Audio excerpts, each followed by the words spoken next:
Broadcasting live from the Business RadioX studio in Cumming, Georgia, it's time for Forsyth Business Radio.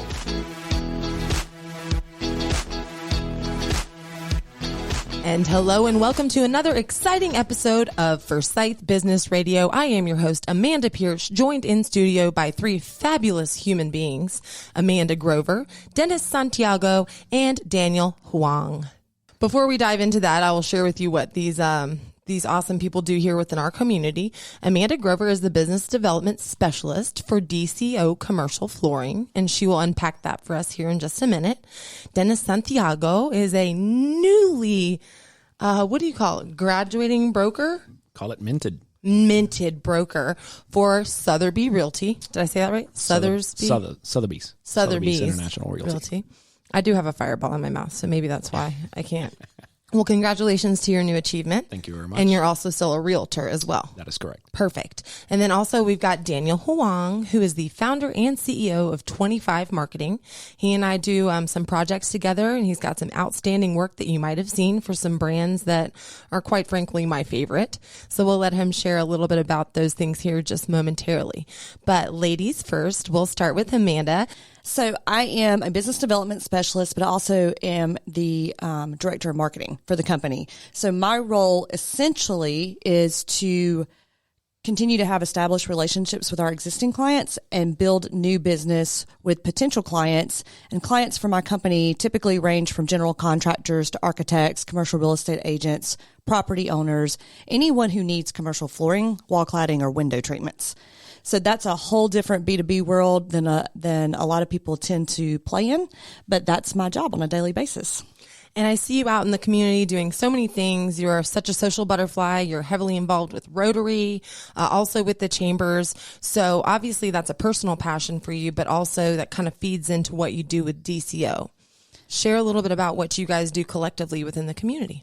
I have always found that being active in your community and being a servant leader and giving back provides more opportunities for me to connect with people of different walks of life. It is great to network within your own industry, but the real opportunities come when you have long-lasting relationships with people on a continual basis. And I've always said, if you're going to get involved in your community, make sure you're getting involved in your own backyard.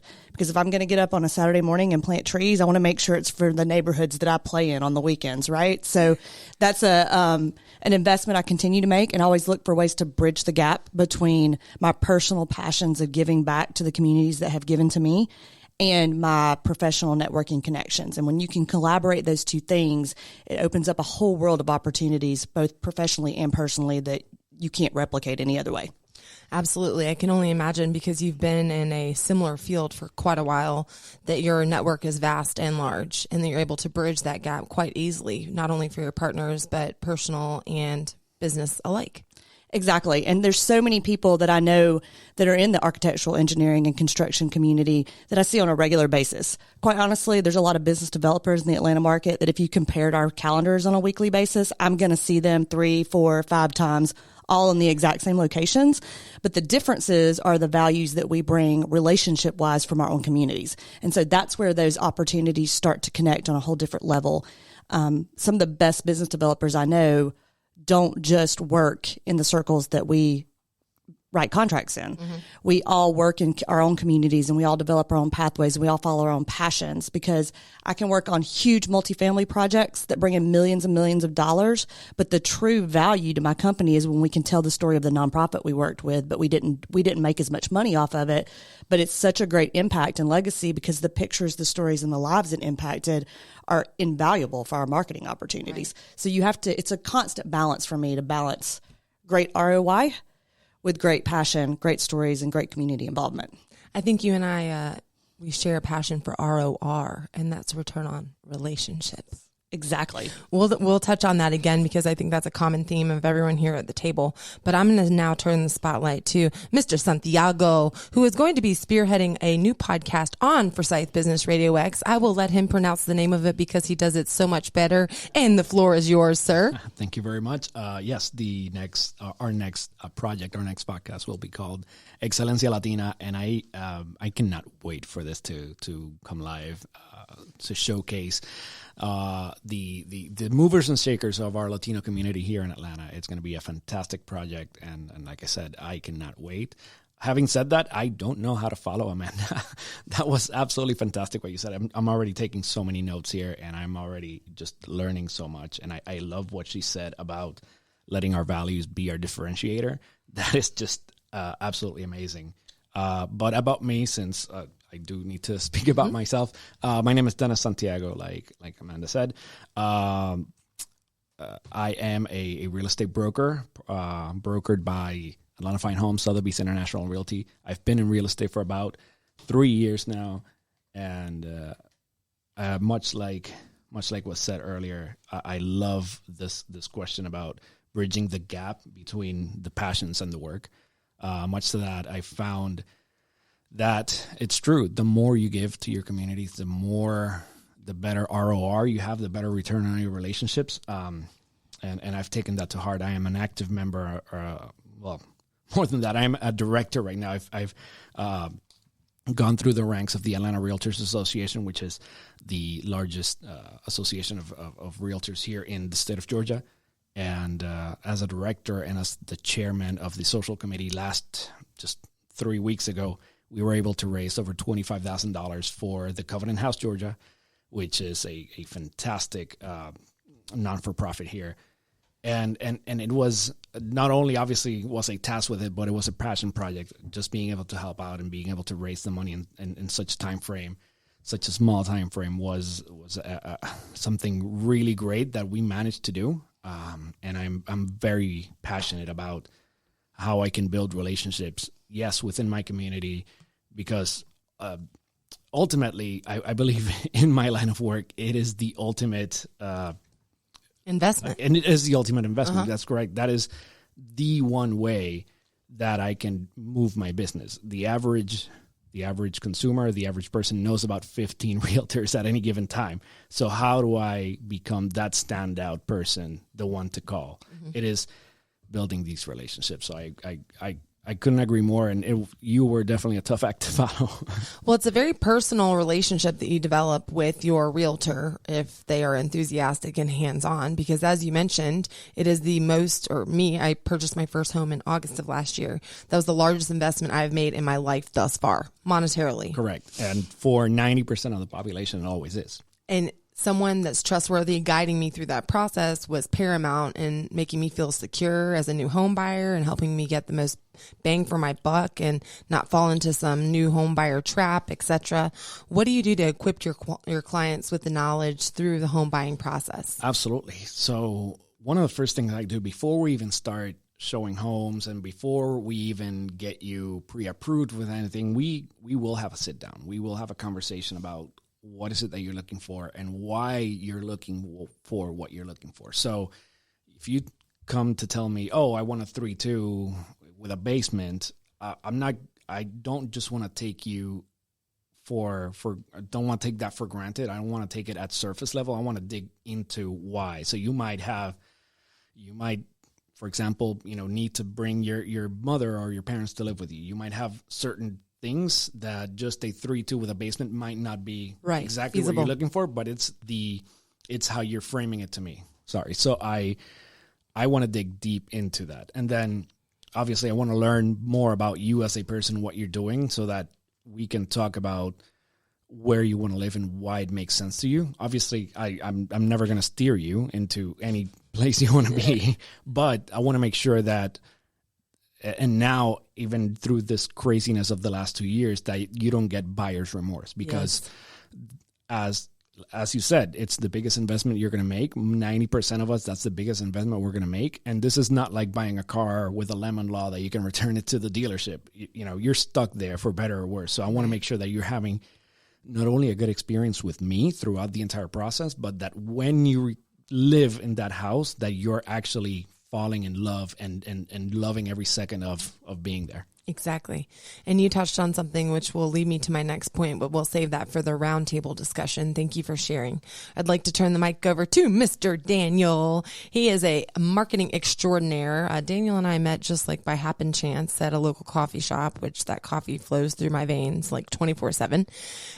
He does marketing videos. He's a content creator. He's just an all-around sir. And I will let him tell you about 25 Marketing and how he kind of came to form that company and the success that he's had within the community. Yeah, so hello, my name is Daniel Hwang, and I'm the founder of 25 Marketing, and my office is located in Alpharetta, Georgia. And what I do is I help business owners who are looking to grow their business online, mainly using video, social media, and paid ads. But more importantly, I think the common theme for the room is relationships. And when I started business, I wanted to do business with people that, I had the same values with, who I connected with, because when you're going to business, you're working with people for a long time and you want to build long-term relationships. So that's been the common goal for me throughout my journey as a business owner. And absolutely.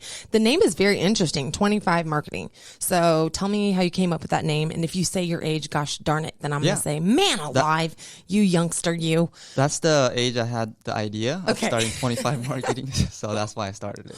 Very cool name, just crisp and nothing too complicated about it, but it also has some meaning. Yeah. You and I have worked together, and this will how we'll kind of transition into opening the discussion up to the entire table. But we've worked together on some projects, I say that, on a referral basis. So I'm going to go ahead and call them out and shout them out. 101 Bagel Cafe, one of my favorite places in the entire world. My favorite location is in Duluth. They just opened one up where? In East Cobb. In East Cobb. So Daniel is the social media manager and marketer for that brand as a whole. He does all the creative videos and he does all the fun events and things like that. And because I followed his work through our love for 101 Bagel, he and I became friends, and I've been able to refer out business to him that he has been able to help with political candidates in their launch campaign videos, all the way up to new products hitting the market and rebranding, etc. So that's really cool. So kind of taking that into consideration, I'd like to open up the conversation to everybody here at the table. We are all business developers, and referrals are very important in our world. So especially in the world of real estate, Amanda as well in the relationship development and possible projects. And then Daniel, we just gave some examples of referrals, back and forth. So talk a little bit about the importance of the strength of relationships and then leading to referrals, and then kind of how you manage the referral process. And we'll start with Dennis. Yeah. So, I mean, obviously, and all realtors have this saying that, we're never too busy for your referrals, and it's tired, but it's true. Me personally, I take extra care of their referrals. That means that person who referred me, I made them look good, and I need to make them look good after the referral. So they trusted me. They liked what I did. They believed that I was the best person to get the job done. They truly did, because they sent me a referral. So I take 110% better care for that next person, because yes, that is our lifeline. That is how our business continues. But more importantly, it is about making sure to thank that person, right? Obviously, it's taking care of the person that they sent over to us. But for me personally, the moment I get somebody referred, I'll send, a quick gift card, an edible arrangement, or even whatever. just a thank you note, literal handwritten thank you note. Thank you notes which I carry on in my backpack, to even before the transaction has started, to thank them for that. So that cultivates a relationship of, hey, regardless of not whether this works, because some referrals you might need to refer outward, because they, much like Daniel said, you want to work with your kind, right? So maybe that person that they referred to you isn't your kind, and it might not work for the business, but you still thank the person who referred them to you for having thought of you. And that's incredibly important in any business, but especially in ours. And referrals go both ways too, because if they had a negative experience with you, they're going to go tell all their friends, oh my gosh, I had the worst experience with Dennis. Let me Google another realtor. Okay. Yes. Amanda, talk about referrals and the importance in your world and how you've been able to kind of leverage them to benefit your business. So referrals in my community a lot of times start with me referring people to them. And then you get the reciprocal value on the back end. So a lot of times people will come to me. I talked a little bit about just the communities and the circles and the different circles that I float in. And sometimes people will come to me and they'll be like, hey, I'm thinking about doing A and we need to do B. And for me, I know 2 million different architects. I know 2 million different general contractors. And I really have to listen to that person and hear what their needs are and identify who I know that will best serve those needs, because I want them to be happy with that experience. And I want the person I refer to be happy with that experience. Very much like he just said, I want them to have a good experience so that they will refer me in reciprocal. So I have a client now I've referred a person to, and I've got a business partner that I have referred somebody to. Both of those are now potential referral candidates for me to do other relationships and works of projects and whatever we're going to do in that capacity. So that's the foundational level of referrals in my industry. The big probably difference at the end of the day is for me, I have to look at the team I'm referring. Because I may have a relationship with somebody and I may bring them to the table and I may kind of help facilitate the transaction, but I'm not the person at the end of the day installing their flooring. But I am the person at the end of the day that hears about it if the flooring's not installed correctly. So I have to make sure that from top to bottom, we're really looking at who's the best team for this project. Who's the best relationship? How can I help further a relationship? And I project manage just as much as I business develop, because I have to make sure that every step of that project is fulfilled in the way that we started promising that person when we brought them to the table from day one.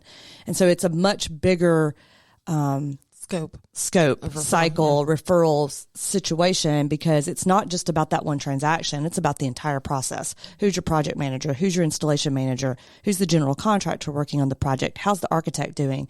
And I have to constantly, if I'm referring somebody for a medical office building, I want to make sure that the architect that I'm referring works on medical office buildings and has the experience. So there's a lot more pieces.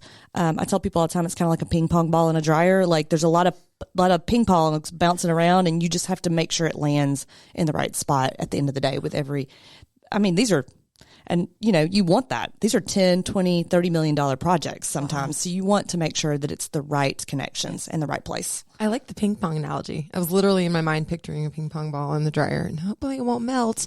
That's amazing, Amanda. I know you take great care in understanding not only your clients, but everybody in your network, and the depth that you just went through, that whole cycle that you just shared about how much thought goes into that referral is just astonishing. And the way that you know your clients, your friends, and your sphere of influence inside out is really, I tip my hat to you. And that's why when you go to these events and somebody gives me a 30-second sales pitch, there's no way in 30 seconds I can understand the relationship that you bring to the table. Right. That's going to be of value in that process. Like it truly is building relationships with people on a regular basis to understand the depth of what they do, not just the surface level business card pitch. Can you give an example of maybe something in the past that was a connection that you facilitated that resulted in business for the people that you put together? Probably the most ironic one just happened recently. I was at a Rotary function with another Rotary club with an individual who is a nonprofit business developer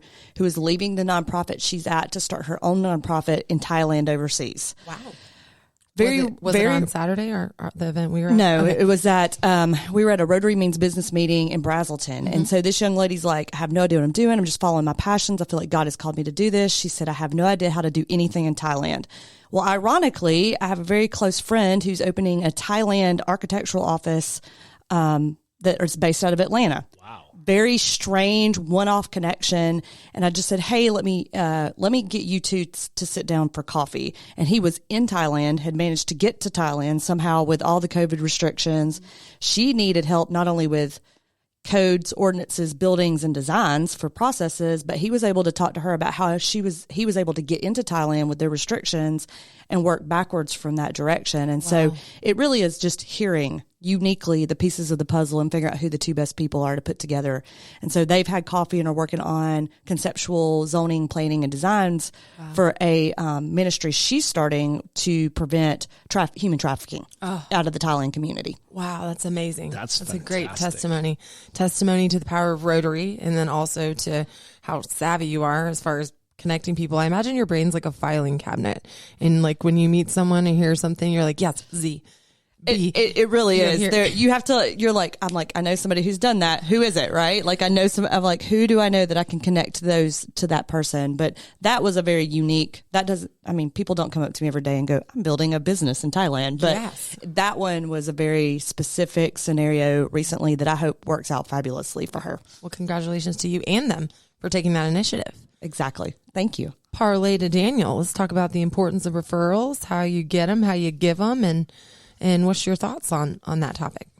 Yeah, so when you're starting a business, referrals are probably one of the best form of lead you're going to get because they're going to be warm leads. And what a warm lead is, people are going to trust you. And a lot of the times when you're building a business, like referrals are the main foundations of any business, and you know how hard it is to get a customer. So you got to take them on that whole journey of making ads, making campaigns, and you're trying to get as many customers as you can. But when you're running empty, the only source of customers you can get is from referrals. So when you get a referral, you got to take care of them like it's your family. It's like someone you want to help improve their life. So when you take them through that journey, you get a good referral, and then that's how you build a great long-term relationship. Do you think it's okay to ask people for referrals? Yeah, for sure. If you don't ask, you're not going to get what you want. So That's how you I got to feel be too. proactive. Absolutely.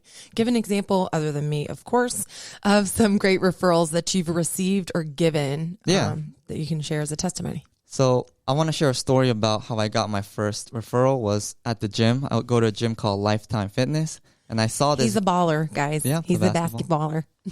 So I go to the gym like 3 to 4 times a week, and then I saw this guy in the sauna.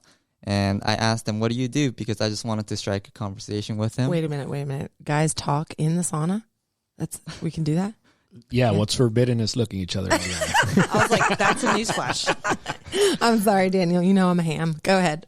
Yeah, so, that was kind of weird, but, I just decided to strike a conversation with him, and then he asked me what I do, and then I shared with him that I do marketing, and then he's like, oh, wow, I have somebody that I know that needs marketing, so I built a connection with him, and then he said he does some restaurant work, so I said, hey, I know somebody that might work at a restaurant, so that's how we connected. Do I know this person you were in the sauna with? Yeah, I do. Yes, I knew it. I had it down to 2 people in my head. We won't call them out. It's okay.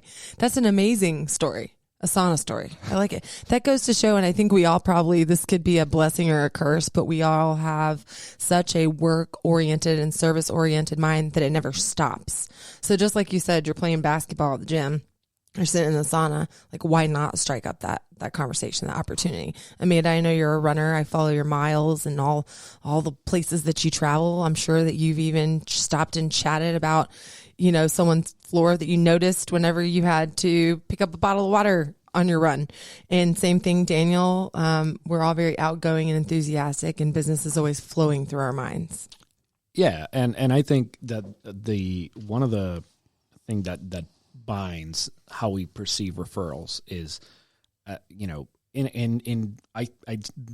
dare to say in all 3 of our businesses, nobody cares about what we do until they need us. And Valid point. But when they need us, or when they need somebody that does what we do, we need to be the first ones that they think of, right? So it goes back to that relationship building and being constant in what we're doing and being proactive and diligent in maintaining those relationships, so that, again, when they need somebody to refer, it's us and not the other 25,000 people that they know that do something similar. I like that word, diligence. Amanda, this is directed to you first and foremost, because I know you've had a lot of experience. And then, gentlemen, I'd like your opinion as well. But the term business development, okay, it's multifaceted. Back in the day, not dating myself, but a couple decades ago, that was just a sales role. You were a sales manager, outside, inside. Now it's a disguise called business development. It's fancy, put some icing on top. I like it, BD for short. But it's all the same role.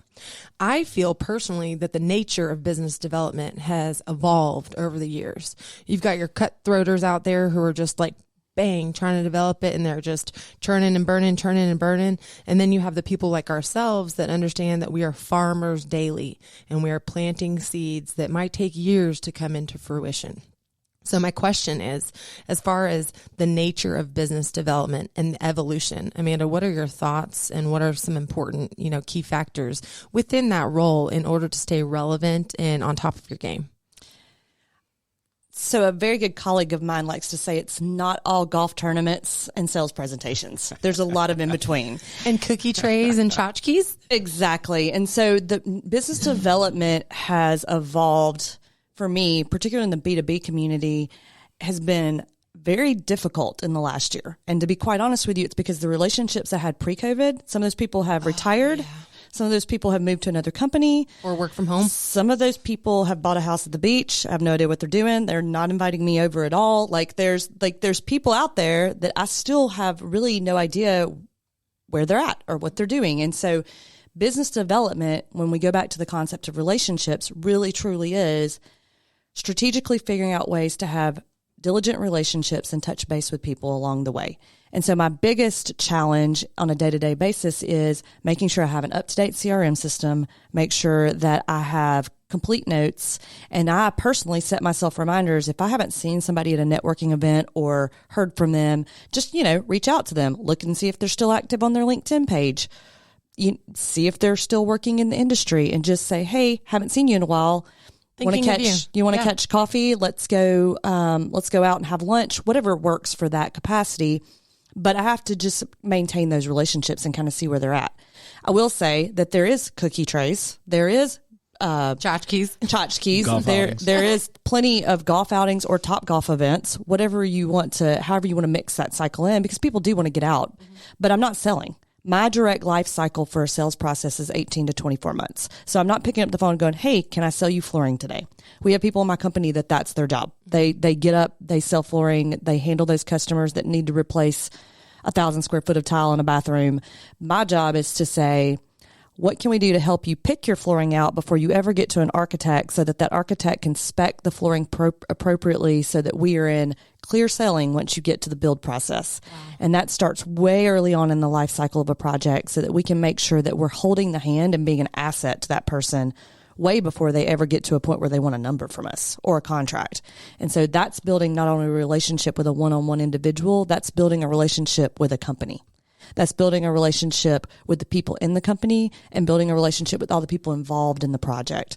And so when business development really is about being that customer service oriented individual who is the front face of a business from the concept point all the way through to the closing point. Yes. So I'm talking about planning groundbreaking ceremonies, ribbon cuttings, anything we can do. Can we sponsor a lunch for the people working on the project for you that day? How can I not promote my brand, but promote your brand, and in turn get value from that? Wow. And so when we start talking about content creation and business development for me is really about how can I tell the story of the project to best showcase the work that we're doing for ourselves, but primarily show the work that you're doing as a company. And that really does go back to creating that top of mind awareness that we were just talking about, because top of mind awareness in my industry is just consistently being the brand in your face until you really do need us. Absolutely.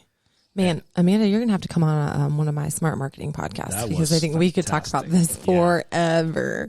Yeah. Go ahead if you had something to add. Yeah, no, a little bit of a tangent to that. The role of the BDM has changed over the years because the sales process has changed over the years. I remember the horror stories of, hey, okay, how long are you going to take to sign that contract? I can wait. I have a toothbrush in my backpack.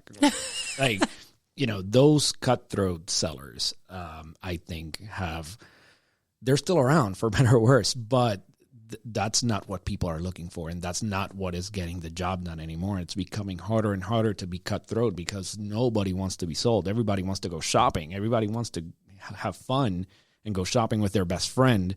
Nobody likes to be sold on anything. So to your point, we need to be that guy, that friend that takes you shopping. And not only do we need to be thought of as the expert and the go-to in our business, but somebody that's friendly, approachable, and that when they get the call, they're not going to be selling. Mm-hmm. Hey, how can I help you? What do you need? Everything okay? Cool, fantastic. All right. Then it's going to come back, to, in my case, how's real estate? How's your business? How's marketing? It's going to come back to us. But we need to be the one that's never pushy and that's never putting our interests in above somebody else's. I have hard times with assumptive sales versus, consultative sales. I will also say there's a huge element of client relations, not take the sales out of it. So a lot of what I'm doing on a daily basis is not just selling the product or the service, I'm selling the industry.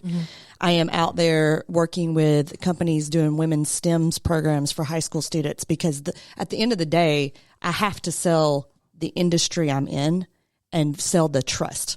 We're not just all crazy guys with a ladder in the back of a pickup truck that are trying to throw some flooring down. We are real professionals who have a real environment that your children can succeed in. I know guys that work in the field that make 6 times the amount of money my mother did as a teacher. Now, teachers don't want me to tell you that, but it's true. And so they have a 1 or 2 year certificate and are bringing home 6 figures a year. And so I'm having to sell what I do. I'm having to sell the value of my industry. I'm having to sell the value of being a construction worker. I'm having to sell that benefit to middle schoolers and high school girls and say, you can do this too. Because some of the best people that work in the construction industry are female. Absolutely. Right? And so at the end of the day, there is an element to business development as a term that is really community relations, client relations. We're going to knock down that building over there that people are really upset with us because we're gentrifying your neighborhood or doing whatever you want to talk about. But I promise you, we're going to give back to your community way more than what you see being taken away. And I have to sell the value of what's coming, not what's been. Yes, and educate the marketplace. That brings me to you, Daniel, as far as telling the stories of these companies. What you do is storytelling through digital content creations, videography, etc. Talk about the importance of really kind of understanding your client's vision and bringing that to life through storytelling. And you can use 101 Bagel as an example if you'd like, storytelling through videography. Yeah, so one of the main things when I'm trying to create a story for a client is just to figure out the goal. Like, what kind of messaging are they trying to portray? Is it like an educational video they want to make? Is it like a funny type of video? Or do they want to, just be top of mind for a customer? So once I figure out the goal, then I decide, okay, these are the type of strategies we're going to use in the video. But mainly you want to attract customers to your business. So the main reason we created the video was, you just want to, like we talked about, keep your customers top of mind. So whenever they think about the iced coffee or the bagels, they think about 101 Bagel. Well, that's definitely stuck in my mind.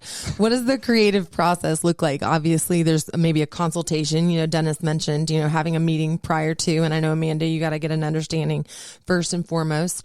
So in the creation or the consultation process, kind of guide us through what it looks like in your world. Yeah, so I guess it will start with a consultation, talk about what kind of solutions they want. Do they want like an Instagram video? Do they want YouTube videos? Or for Meta, now it was Facebook before. Oh, I'm still calling it Facebook. Yep. Come on, guys. It's going to be Facebook forever. Yeah. So once we figure out what type of platform they want to focus on, then we would talk about how long the videos are, if it's a 2-minute video or 1-minute video. And then we kind of cater to that. And then we figure out if it's an educational video, do they want to teach something? Or do they want to be like an authority in their industry?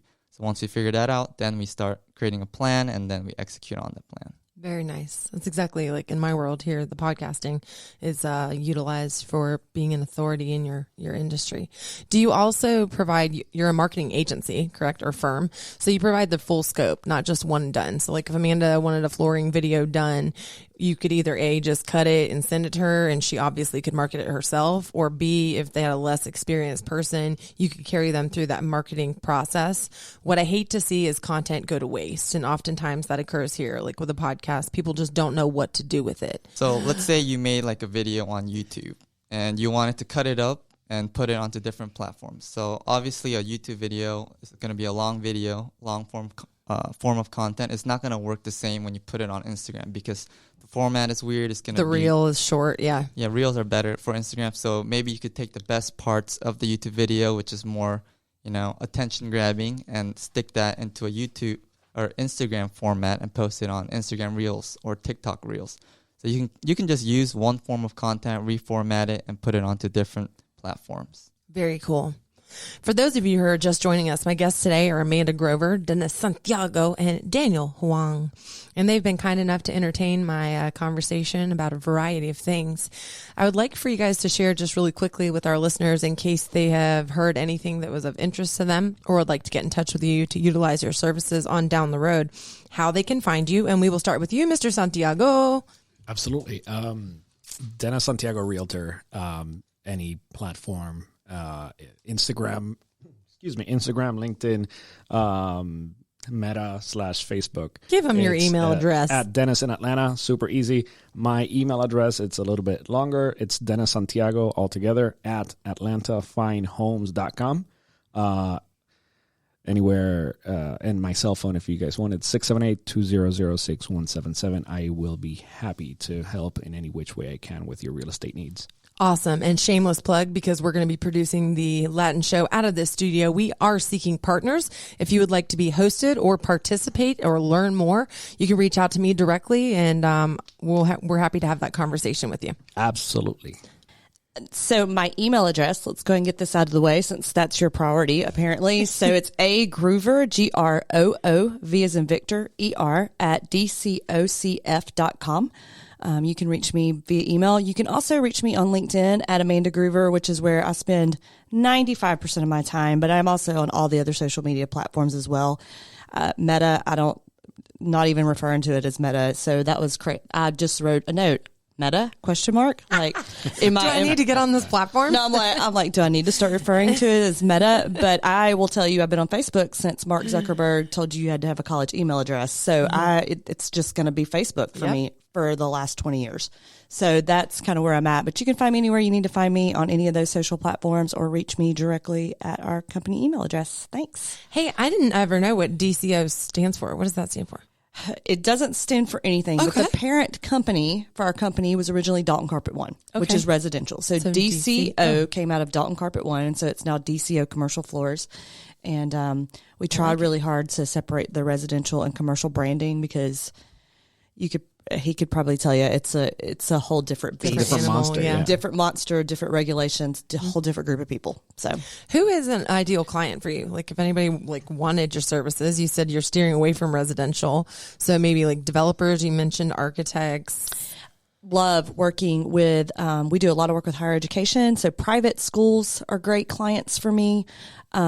We do a lot of work with commercial real estate agents who do property management and assets. So you have a business like yours that's moving in from one location to the next, and you need me to quickly rip up all your flooring and put up new tile. That's a great client for me, because we can do quick turn work for those projects. Hotel owners and operators are also good opportunities for me. Okay. We do a lot of high-end hotel lobbies, bathrooms, historical renovation projects that nobody wants to do because floors are horrible in those buildings. So there's a lot of those that are just real easy targets for me. But essentially, if you walk on it, our tagline's on, you can always stand on my word and our product. So literally. Yeah, literally. So if you can walk on it, we can help you with it. Very cool. And I was someone that you had to educate about your world as well. You know, I had lunch probably, I guess, last year during the holidays, and you had to literally break it down for me what your company did. So educating the marketplace is a lot of what we have to do, and you do it superbly. Thank you so much. And Daniel, how about yourself? Yeah, you can reach me at 25marketing.com. Is it just a 2 and a 5, or is it 25 spelled out? Spelled out. Okay. And then you can find me on Instagram at daniel.huang with 2 G's. And then my phone number is 404-775-5719. And what does an ideal client look like for you? Yeah, an ideal client would be a business owner looking for, social media, video production, or any photos. Very cool. Well, I follow you on Instagram, and I like your marketing tips and tricks, and I think that they're very sharp. So thank you for continuing to put out that content, because I very much gobble it up. I bet Amanda would like it too. So we'll all follow each other. How about that? Well, as our show comes to an end, I promised I wouldn't keep you guys locked in this room forever, although I'm sure that we could talk about a variety of things all day long. I do just want to give you the opportunity to share one final thought, word of wisdom, joke, or your favorite flavor of Chick-fil-A sauce before we say bye-bye. word of wisdom, and I think it works fantastically well here in the subject that we've been touching today is, and this one hit home, I just learned it recently, it's nobody cares that you know until they know that you care. And so, again, we need to invest heavily in our relationships so that when they need somebody who knows, we'll be there. But nobody cares that you know until they know that you care. I'll be there for you. Come on now. Those the theme song to you? I'm waving my hands in the air. Yes. Gosh almighty. Amanda, final thought, words of wisdom, something funny. So the thing I always tell people at the end of the day is don't waste all of your efficiency on trying to strive for perfection. Relationships are not perfect. Businesses are not perfect, and I am definitely not perfect. So do not spend every day hustling for perfection. Just be efficient with what's right in front of you. And so that really kind of boils back to marketing concepts, pieces of content, the relationships you're in every day. Everybody has a passion. You may not be passionate about your job, but you're passionate about something. So how do you bring that passion into what you do every day? And then you'll find a lot more gratitude in what you wake up every morning. I like that. Thank you, Amanda. And Daniel? Yeah, I guess a word of wisdom would be to put in the work to build those relationships, because relationships, as we talked about, is one of the most important things in business. And my favorite Polynesian sauce. Your favorite is Polynesian? That is one of my favorite too. So you're in good company. My other would be honey mustard. I like the honey mustard, but they're getting pretty stingy with the Chick-fil-A sauces. I don't know if it's because of the supply chain or if the one in Flowery Branch is just hoarding them for themselves. But when I ask for 4, I need all 4 of them. I'm not hoarding them at home. I want to use 4. So don't jip me too. Okay.